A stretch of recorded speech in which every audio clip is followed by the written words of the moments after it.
नमस्कार साथियों, बाल विद्या मंदिर सीनियर सेकेंडरी स्कूल खत्तेपुरा के ई लर्निंग प्लेटफॉर्म पर मैं दिनेश कुमार आपका हार्दिक स्वागत करता हूं। आज के इस लेक्चर में अपन कक्षा 8 के अंदर जो एनसीईआरटी का न्यू सिलेबस है उसके अंदर एक पोइम है the ant and the cricket, उसको लेकर चर्चा करेंगे। कक्षा 8 का जो वर्तमान में 20-21 के लिए जो न्यू सिलेबस है उसके पहले अध्याय के अंदर, पहले लेसन के अंदर ये जो है पोइम दी गई है, तो उस पोइम को लेकर अपन आज चर्चा करेंगे कि ये पोइम है क्या। तो पहली बात तो ये कि एंट एंड द क्रिकेट कहाँ से ली गई है। तो बच्चों ये जो है वो एसॉप्स के फेबल्स से ली गई है। अब आपके दिमाग में ये चीज़ आती होगी फेबल्स होते क्या हैं। तो फेबल्स वो स्टोरीज होती है जिनके कैरेक्टर्स जो होते हैं वो अमूमन जानवर होते हैं और कहानी के अंत में जो है वो हमें एक नैतिक शिक्षा प्रदान करती है, एक मॉरल छोड़ के जाती है। तो ऐसे कहानियाँ जिसके अंदर पात्र संभवतः जानवर होते हैं और वो अंत में, कहानी के अंत में जो है हमारे लिए एक मॉरल छोड़ती है, शिक्षा छोड़ती है, शिक्षाप्रद जो नैतिक कहानियाँ होती है जानवरों के कैरेक्टर्स को लेकर, जानवरों के पात्र को लेकर, वो फेबल्स कहलाती है। तो ये आपको मालूम चल गया होगा कि फेबल्स क्या होती है। फेबल्स एक प्रकार की कहानियाँ होती है जिसमें जानवरों के पात्र होते हैं और अंत में वो हमारे लिए एक शिक्षा छोड़ती है।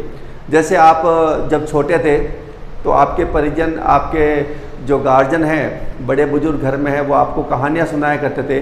तो अमूमन वो कहानियाँ जो है वो जानवरों को लेकर होती, और जब जानवर उसके अंदर पात्र होते हैं तो वो सारी जो है फेबल्स होती है।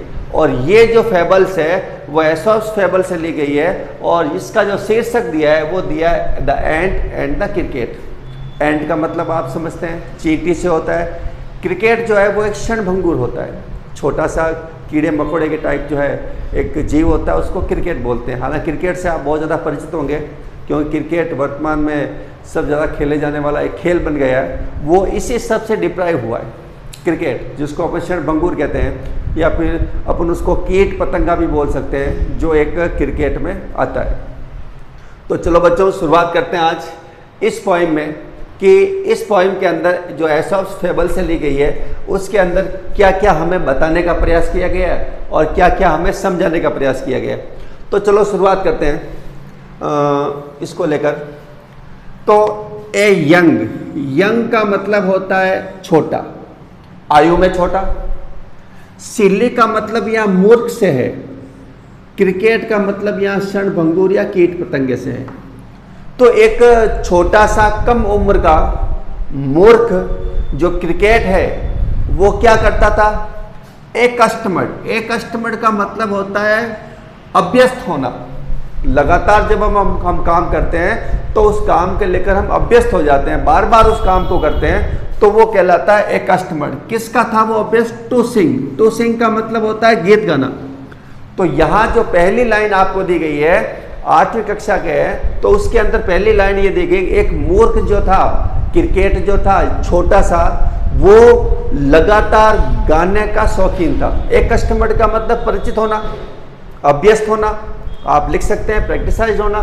तो जो मैं अर्थ बता रहा हूँ वो अर्थ आप अपनी कॉपी में नोट करते जाएं साथ में, ताकि जब आप इसको वापस देखेंगे, वापस इसको रीड करेंगे, तब आपके लिए बहुत ही महत्वपूर्ण होगा। जैसे बात सिल्ली की आई तो सिल्ली का मतलब मूर्ख होता है, बात एक कस्टमर की आई इसका मतलब अभ्यस्त होता है, और टू सिंग का मतलब गाना। तो एक छोटा जो क्रिकेट है, मूर्ख क्रिकेट है, वो जो है गाने का अभ्यस्त था, लगातार गाता रहता था। कब? थ्रू द वार्म का मतलब होता है गर्मी के दौरान, पूरी गर्मी उसने गीत गाया। सनी मंथ्स का मतलब यही है वो गर्मी वाले दिन। सनी का मतलब यहाँ सूर्य से है, मंथ का मतलब महीने से है, जो गर्मी के महीने होते हैं उसमें गाया ऑफ गे समर। ये ध्यान रखना, गे समर का मतलब होता है हर्षोल्लास वाली गर्मी। आपको मालूम होना चाहिए कि जो प्रदेश ठंडे होते हैं, ठंडे प्रदेशों में जो है गर्मी वाले दिनों को अच्छा माना जाता है। क्यों? क्योंकि जो है सर्दी के दिनों में वहाँ बहुत ज़्यादा बर्फबारी होती है, तापमान जो होता है वो माइनस से नीचे चला जाता है। तो उस कंडीशन में जब वहाँ पे गर्मी का मौसम जब आता है तब वो सुनहरी धूप का सेवन करते हैं, क्योंकि उनके लिए धूप उतनी तेज होती नहीं है, वहाँ पे गर्मी के दिनों में भी नहीं होती है। तापमान जो है मुश्किल से 20-25 डिग्री तक ही जाता है गर्मियों के अंदर। तो हमारे यहाँ जैसे उष्णकटिबंधीय क्षेत्र है, वहाँ पर तो गर्मी में तापमान बहुत अधिक जाता है, 45 से ऊपर चला जाता है। लेकिन जो सर्द इलाके हैं, जो ध्रुवों के पास वाले इलाके हैं, वहाँ पर जो है गर्मियों के दिनों को अच्छा मानते हैं, क्योंकि तापमान 20-25 ही होता है, उससे ऊपर ज़्यादा नहीं है। तो यहाँ पर जो बात की गई है, और वैसे भी इसमें क्यों कहा गया है, क्योंकि अधिकतर कामकाज जो होता है वहाँ गर्मियों के समय हो जाता है, जब तापमान 20-25 डिग्री होता है। लेकिन जब सर्दी का इलाका आ जाता है, उस समय जब तापमान माइनस में होता है, उस कंडीशन में व्यक्ति कुछ भी नहीं कर पाता है।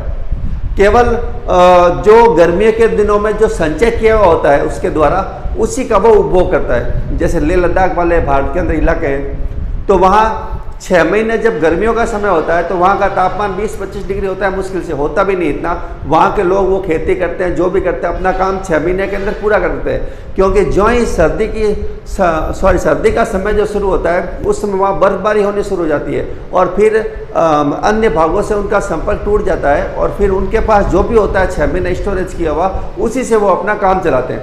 तो सर्द इलाकों के अंदर जब गर्मी के दिन थे, अच्छी गर्मी के दिन थे, एंड स्प्रिंग का मतलब होता है बसंत की ऋतु, और जब बसंत की ऋतु थी उस समय मौसम अच्छा था। बिगेन टू कंप्लेन, मतलब यहां पर गाने की बात हो रही है। गाया उसने कब है, जब गर्मी के दिन थे। मतलब कहने का मतलब ये हुआ कि जब उसके काम करने के दिन थे, जब उसके स्टोरेज करने के दिन थे, जब उसके भंडारण करने के दिन थे, उस समय उसने पूरा समय निकाल दिया, कुछ भी काम नहीं किया। अब क्या करता है, बिगेन टू कंप्लेन। कंप्लेन का मतलब होता है शिकायत करना। अब वो शिकायत कर रहा है किस बात को लेकर, when he found that, found का मतलब पाना या प्राप्त करना।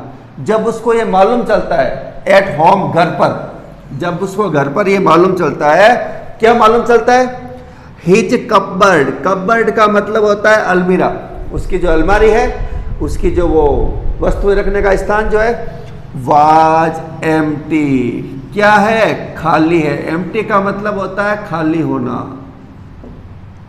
अब वो पहले उसने काम कुछ किया नहीं, अब जब समय हुआ सर्दी के ऋतु का आने का, तब उसने वो कंप्लेन करने लगा, शिकायत करने लगा कि मेरे घर पर तो सारे कपबर्ड खाली हैं, मेरे घर पर जो है खाने पीने की वस्तुएं बिल्कुल भी नहीं है, सब कुछ।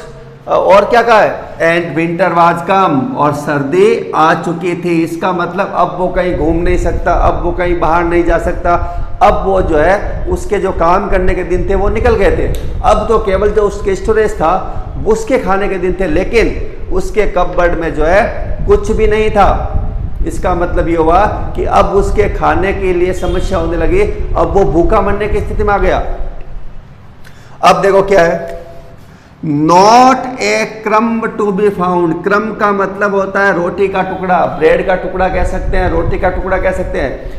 एक भी रोटी का टुकड़ा उसके अंदर नहीं था। On the snow covered ground. अब देखो स्नो कवर्ड ग्राउंड आ रहा है। स्नो कवर्ड ग्राउंड का मतलब ये हुआ कि सर्दी की ऋतु आरंभ हो चुकी है, और सर्दी की ऋतु जब ठंडे इलाकों में शुरू होती है तो वहाँ पे बर्फबारी शुरू हो जाती है, और पूरा का पूरा इलाका जो है वो ग्राउंड जो है पूरा क्या है, स्नो कवर्ड है। स्नो का मतलब बर्फ, और कवर्ड का मतलब होता है ढका हुआ। अब जब वो बाहर किसी तलाश में जाता है तो उसे जो है पूरी की पूरी बर्फ नजर आती है, और एक भी जो है कहीं पर भी उसको जो है क्रम्ब नहीं मिलता है, रोटी का टुकड़ा या ब्रेड का टुकड़ा नहीं मिलता है।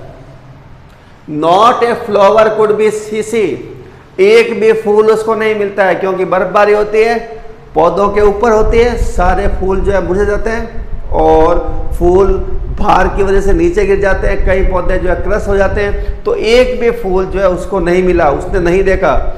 Not a leaf on the tree, और पेड़ पर एक भी पत्ती नहीं थी। इसका मतलब ये हुआ कि जिस समय समर का मौसम था, जिस समय स्प्रिंग का मौसम था, उसको इकट्ठा करना था, उस समय वो इकट्ठा कर नहीं पाया। अब जब वो अपने कपबोर्ड को देखता है उसके अंदर उसको कुछ भी नहीं मिलता, अब उसको खाने की इच्छा है लेकिन उसके पास कुछ है नहीं, उस स्थिति में जब वो बाहर निकलता है विंटर के आने के बाद, उसमें क्या होता है कि वहां पर उसको एक भी रोटी का टुकड़ा या ब्रेड का टुकड़ा नहीं मिलता है। पूरा का पूरा जो ग्राउंड है उसके आसपास का, वो सारा का सारा बर्फ के अंदर ढका हुआ है। एक भी फूल कहीं उसको मिलता नहीं है, एक भी पत्ती उसको कहीं दिख नहीं रही है। अब ये कहता ओह अरे व्हाट विल बिकम, अब क्या होगा, ऑफ मी, मेरा क्या होगा, सेज द क्रिकेट। अब वो जो है क्षणभंगुर या कीट पतंग या क्रिकेट ये बोलता है अब मेरा क्या होगा, मेरे स्टोरेज के अंदर, मेरे भंडारण के अंदर कुछ भी नहीं है, बाहर शीत ऋतु आरंभ हो चुकी है, उसकी वजह से वहां पर कुछ भी नहीं है, तो अब जो है मेरा क्या होगा। तो ये लाइंस जो है वो एसॉप्स फेबल्स में से ली गई है, जो the ant and the cricket के बारे में। इसका अगला वाला भाग जो होगा हम उसको कल लेके चर्चा करेंगे। आप ये काम कीजिएगा कक्षा 8 के विद्यार्थियों के लिए कि आप अपनी नोटबुक को खोल के रखिए और बुक को भी साथ में खोल दीजिए, और जो जो आपको ये लगते हैं मीनिंग्स, जैसे ये यंग है तो छोटा कह सकते हैं, उम्र में छोटा है, सिल्ली का मतलब मूर्ख है, एक कस्टमर का मतलब अभ्यस्त है, या फिर वार्म का मतलब गर्म, गे समर का मतलब खुशी वाली गर्मी, स्प्रिंग का मतलब बसंत, कंप्लेन का मतलब शिकायत करना, कबर्ड का मतलब अलमारी से है, एम्प्टी का मतलब खाली, विंटर का मतलब सर्दी का होना, क्रम का मतलब रोटी या ब्रेड का टुकड़ा, स्नो कवर्ड ग्राउंड का मतलब बर्फ से ढके हुए मैदान, फ्लावर का मतलब फूल, लीफ का मतलब पत्ती, और बिकम का मतलब होना। ये आप जो है अपने नोटबुक के अंदर मीनिंग को लिखें। अगले वाला भाग जो होगा उसमें भी आप लिखना, फिर एक्सरसाइज को लेकर अपन बात करेंगे। कोर्स यहाँ 8वीं क्लास का रेगुलरली चलाया जाएगा। अपन लेसन्स को भी लेंगे, पहले अपन पोएम्स की बात करें, लेसन को भी लेंगे।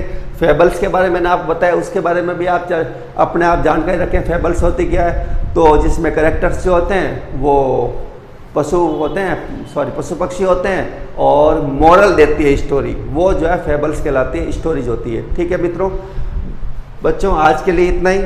आप इसको घर पे 2 बार पढ़िए, लेक्चर को ध्यान से सुनिए, जो जो मीनिंग्स बताए गए उन मीनिंग को आप नोटबुक में ऐड करिए, और कल हम इसके बारे में आगे और चर्चा करेंगे इसके अगले वाले भाग को लेकर। तब तक के लिए नमस्कार, धन्यवाद।